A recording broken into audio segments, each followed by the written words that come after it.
नेपाली कांग्रेस केन्द्रीय कार्य समितिको बैठक आज सम्पन्न भएको छ। बैठकले संविधान संशोधनका लागि सरकारले संसदमा प्रस्तुत गरेको प्रस्तावको पक्षमा मतदान गर्नका लागि नेपाली कांग्रेसको संसदीय दललाई निर्देशन गर्ने निर्णय गरेको छ। बैठकमा लेखिएकै शब्द उल्लेख गर्दै गर्दा 1816 को सुगौली सन्धि अनुसार लिम्बियाधुराबाट बग्ने काली अर्थात् महाकाली नदी पूर्वको भूभाग लिम्पियाधुरा, लिपुलेक र कालापानी नेपालको हो। अत ती भूभागहरूलाई समावेश गरी नेपालको नक्सा सरकारले सार्वजनिक गरेको र नेपालको संविधानको धारा 9 को उपधारा 2 सँग सम्बन्धित अनुसूची 3 मा संशोधन गर्न संघीय संसदमा संविधान संशोधनको प्रस्ताव प्रस्तुत गरेको। त्यसैले नेपाली कांग्रेस केन्द्रीय कार्य समितिको यो बैठकले सरकारद्वारा प्रस्तुत संविधान संशोधनको पक्षमा मतदान गर्न नेपाली कांग्रेस पार्टीको संसदीय दललाई निर्देश गर्ने निर्णय गरेको छ। नेपाली कांग्रेस पार्टीले विगतदेखि नै हामीले भन्दै आएका थियौं कि हामी ती भूभागहरू नेपालको हो, ती भूभागमा नेपालको हक निर्बाध रूपले स्थापित हुनुपर्दछ। त्यसका लागि उच्च स्तरीय कूटनैतिक र राजनीतिक पहल सरकारले गर्नुपर्दछ।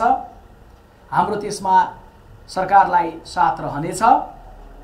तर सँगैमा हामीले भनेका थियौं कि यो निर्णयलाई हामी नेपाली कांग्रेस पार्टीको केन्द्रीय समितिको बैठकबाट संस्थागत रूपले निर्णय गर्नेछौं। मैले सँगैमा स्मरण गराउँ कि कैयौंले केन्द्रीय कार्य समितिको बैठक नै किन भन्ने खालको विषय उठाउनु पनि भएको छ। हामी चाहन्छौं कि नेपाली कांग्रेस पार्टीको ऐतिहासिक परम्परा आजको समाजलाई पनि स्मरण रहोस्। 7 सालको क्रान्ति गर्ने निर्णय गर्दै गर्दा नेपाली कांग्रेस केन्द्रीय कार्य समितिको बैठकले निर्णय गरेको थियो। नेपाली कांग्रेस पार्टीले समाजवादको नीति लिँदै गर्दा 2012 सालको महाधिवेशनले निर्णय गरेको थियो।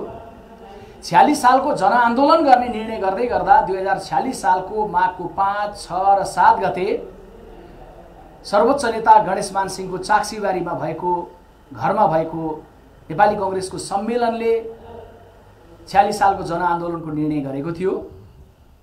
नेपाली कांग्रेसले संवैधानिक राज संस्थालाई विधानबाट हटाउने र गणतन्त्रमा जाने भन्ने निर्णय गर्दै गर्दा पनि नेपाली कांग्रेस र तत्कालीन नेपाली कांग्रेस प्रजातान्त्रिकको संयुक्त रूपमा पार्टी एकीकरण हुँदै गर्दा सम्पन्न भएको महासमितिको बैठकले निर्णय गरेको थियो।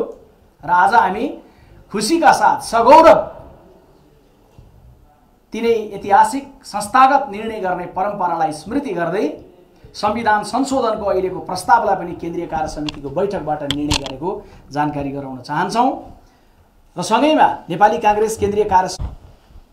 कांग्रेसका सभापति तत्कालीन प्रधानमन्त्री शेरबहादुर देउवाले नेतृत्व गर्नुभएको सरकारले अघिल्लो संसदमा प्रस्तुत गरेको संविधान संशोधनको प्रस्ताव पुनः दर्ता गर्न संसदीय दललाई निर्देशन गर्ने निर्णय गरेको जानकारी पनि हामी गराउन चाहन्छौं। हामीले आशा र विश्वास लिएका छौं कि संविधान संशोधन जस्तो विषयमा जसरी नेपाली कांग्रेस पार्टीले केवल पदाधिकारी बैठकबाट होइन सिंगो केन्द्रीय कार्य समितिको बैठकबाट बृहत्तर छलफल पश्चात सबैको स्वामित्वलाई गाँसेर साझा रूपले निर्णय गरेर एउटा सन्देश दिएका छौं।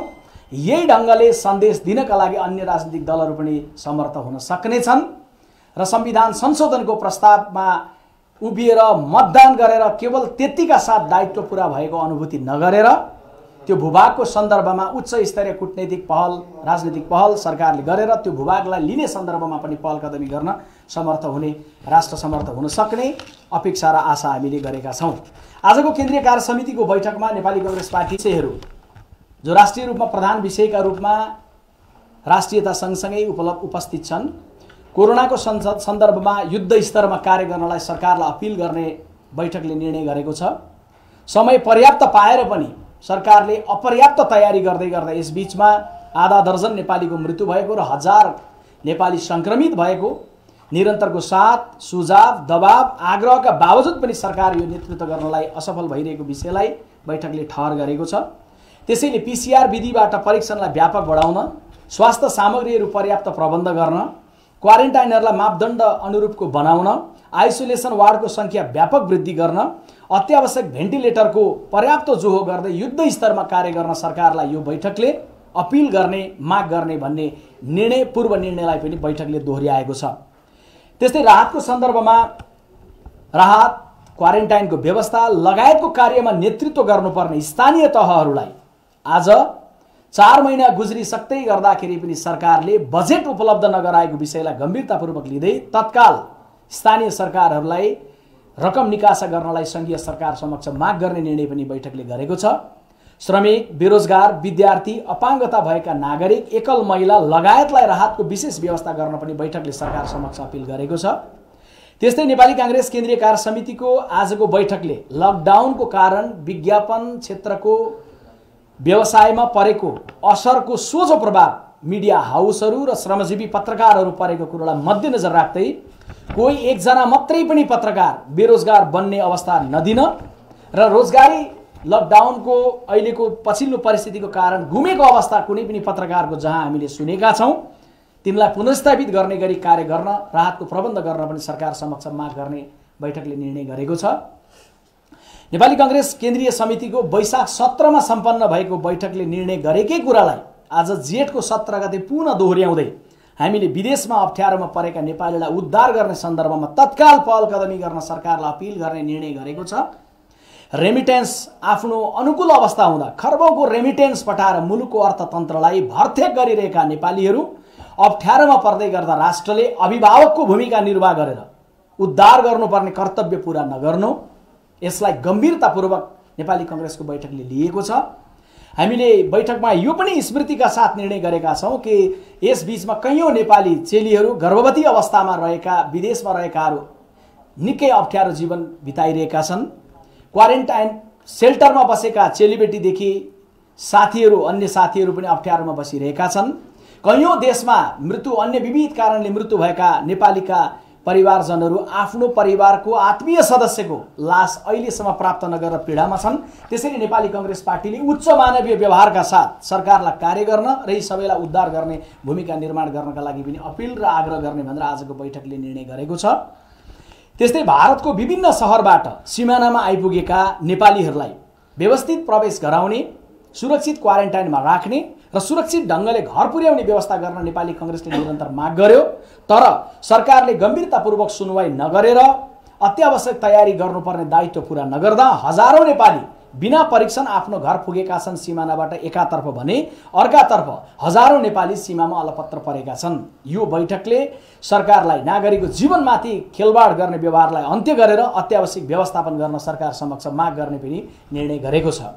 त्यस्तै रुकुम जिल्लामा केही दिन अगाडि भएको हत्याकाण्डलाई बर्बरतापूर्वक हत्याकाण्डको संज्ञा दिँदै नेपाली कांग्रेस केन्द्रीय कार्य समितिको आजको बैठकले सर्वदलीय संसदीय समिति गठन गर्न सरकार समक्ष माग गर्ने निर्णय गरेको छ। कानुनी रूपमा जातीय विभेद र छुवाछुतलाई दण्डनीय बनाइएको भए पनि नयाँ संविधान पछिको नेपालमा पनि अझै पनि विभेदको यस्ता घटनाहरू हुनु अत्यन्त दुःखद केन्द्रीय कार्य समितिले लिएको छ।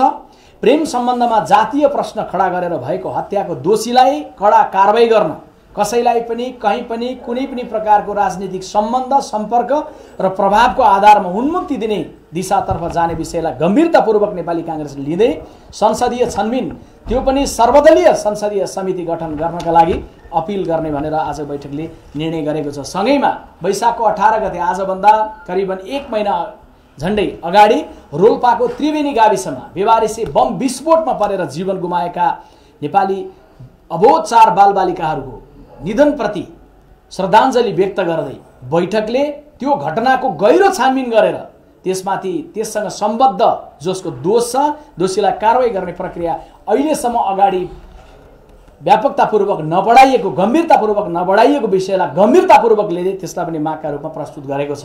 त्यस्तै अहिले आर्थिक वर्ष 77-78 को बजेट बारे पनि नेपाली कांग्रेस केन्द्रीय कार्य समितिको बैठकमा प्रस्तुत थियो।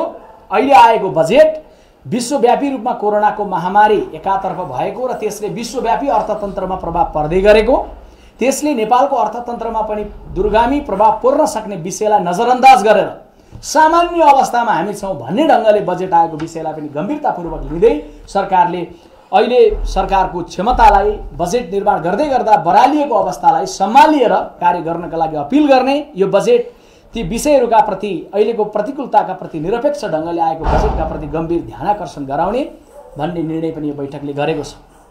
अन्त्यमा नेपाली कांग्रेस केन्द्रीय कार्य समितिको बैठकले कोरोनाबाट जीवन गुमाएका नेपालीहरू जो स्वदेशमा हुनुहुन्छ या जो विदेशमा हुनुहुन्छ उहाँहरू सबैको आत्माको चिर शान्तिको कामना गरेको छ। सँगैमा परिवारजनप्रति समवेदना व्यक्त गर्दै नेपाली कांग्रेस केन्द्रीय कार्य समितिको आजको बैठकले कोरोनाको कारण स्वदेश र विदेशमा संक्रमित भएर उपचार गराइरहनुभएका सबै आदरणीय नेपाली दिदीबहिनी दाजुभाइहरूको शीघ्र स्वास्थ्य लाभको कामना पनि गरेको छ। नेपाली कांग्रेस केन्द्रीय कार्य समितिको बैठक यिनै विषयहरूका साथ आज टुङ्गिएको छ। नमस्कार, धन्यवाद, जय नेपाल।